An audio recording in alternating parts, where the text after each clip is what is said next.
Hi folks, Ed here. In this video I'm going to be talking through the reasons why I decided to buy the RED Komodo.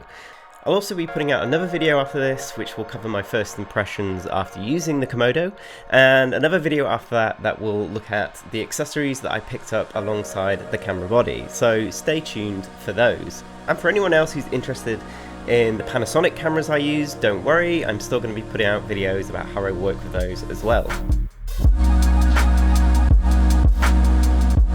Originally, I was hoping that Panasonic would put out another compact cinema camera, you know, something in the form factor of the EVA 1 or the FX6, but it just doesn't look like that's going to happen anytime soon. So eventually I trialled out the BS1H camera to see if that was going to be any good for me, and you can see my thoughts on that camera in the video linked here. But in a nutshell, although it was a fantastic camera and I really loved working with it, it just wasn't the step up that I was looking for. It did, however, sell me on the box form factor. They could potentially be very small and portable and mobile, but could then also easily be rigged up for larger productions. So that kind of set me about looking at other box cameras and other offerings from other manufacturers, and after a ton of research, I settled on the Komodo, and here's why. Obviously the image quality is a big one. Modern cinema cameras, they all look absolutely stunning. You can't really go wrong these days, but I was just really drawn to the RED image on the Komodo, you know, looking around at other cameras like the C70, the FX6 and Blackmagic Ursa 12K. Just the way that the Komodo was rendering skin tones, and also just the way that it also stacked up against the much more expensive RED cameras was really impressive to me. To be honest, I'd kind of discounted owning a RED camera, and that was because of working with RAW. But the more I thought about it, the more I realised that I actually already spend quite a lot of time in post colour grading my footage. So I downloaded some sample footage from the RED website and I had a play around with some Komodo footage, and having that extra level of control in post suddenly was very attractive to me. So I found like the RAW wasn't this hugely scary, complicated thing, so going through that process really changed my mind. The other thing that worried me before getting the Komodo was just how those 6K RAW files would play back on my laptop. Now I own one of the early M1 MacBook Pros, it's the 13-inch released in 2020. Long story short, it handled it pretty well and I was pretty surprised by that.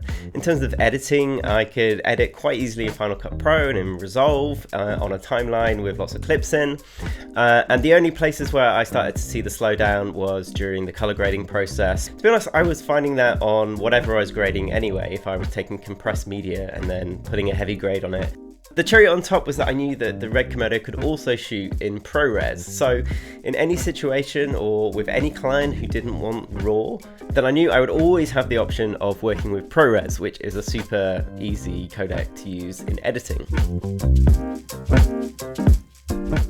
At first I thought 6K was going to be way overkill, but I quickly realised that actually over the last year I've delivered almost all of my final edits in 4K resolution. So having a camera that could shoot in a slightly higher resolution like 6K would then provide me with a bit more flexibility and leeway in post in terms of stabilizing footage or reframing or cropping or digital zooming in while still maintaining a true 4K resolution. So that was really attractive to me. Now there's been a few negative criticisms of the Komodo, the fact that you're paying a lot of money and only getting a Super 35 size sensor. Sony has started releasing full frame sensors in its cinema cameras. That really doesn't bother me. I'm very used to shooting on a Super 35 sensor. I don't think that Super 35 form factor is going anywhere. Arri's latest camera is also going to be a Super 35 sensor. If I ever did want that full frame look, then I can just chuck a speed booster on the front and that will help me achieve the full frame look. So reading around, some of the negatives people have talked about is that it can't really do high frame rates, and if you do want to shoot at higher frame rates then you have to crop into the sensor and sacrifice quality. So I think at around the native 6K mode you can shoot up to 40 frames a second, and then if you want 48 frames a second you have to crop in to 5K and downwards and downwards and downwards, and each time you're technically losing a bit of quality and you're sort of moving in or zooming in on your image. I'm going to be honest, my EVA 1, I think it can go up to 120 frames in camera at HD, or 2K maybe. And it can also shoot 240 frames in RAW. I have absolutely never used 240 frames. I think I've used 120 frames on one shoot in the 5 years that I've owned that camera. Everything else I've stuck around the 25 to 50, 60 frames per second. And that has been absolutely fine for my kind of work. The RF mount, it's a super versatile mount, opens up all the new Canon RF mount lenses, but it also means I can adapt lots of other types of lenses to this camera, including my existing EF mount Vespids. Of course, also with the RF mount, you can use speed boosters. So as I was saying earlier, if you did want a full frame look or you wanted to mitigate the sensor crop when shooting different frame rates, then you can use a speed booster to get that look. Yes, the Komodo does not have built-in NDs, but because it's got this RF mount, it does allow you to use Canon EF adapters with built-in variable ND filters. Now, the EVA 1, which I was upgrading, is still a fantastic camera. And when I first started looking, I was looking at offering some Sony like the FX6 or the FX9 and the Blackmagic Ursa 12K.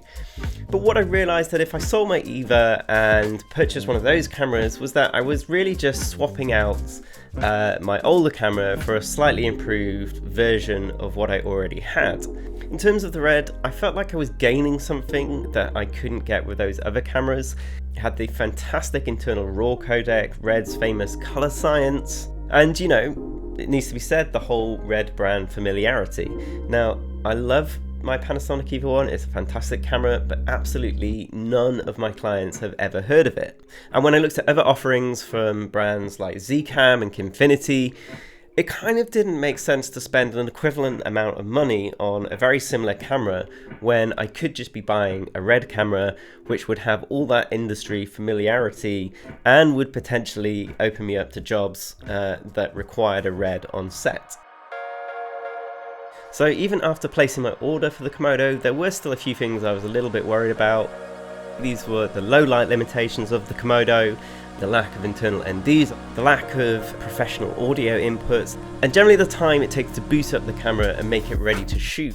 Finally, a camera is an investment, right? If the camera isn't practical to take out on every shoot and it stays at home, or if clients aren't prepared to pay for that camera when you go out on your shoots, then you're going to have a really hard time paying back that initial investment. And obviously that was something that gave me a lot of anxiety.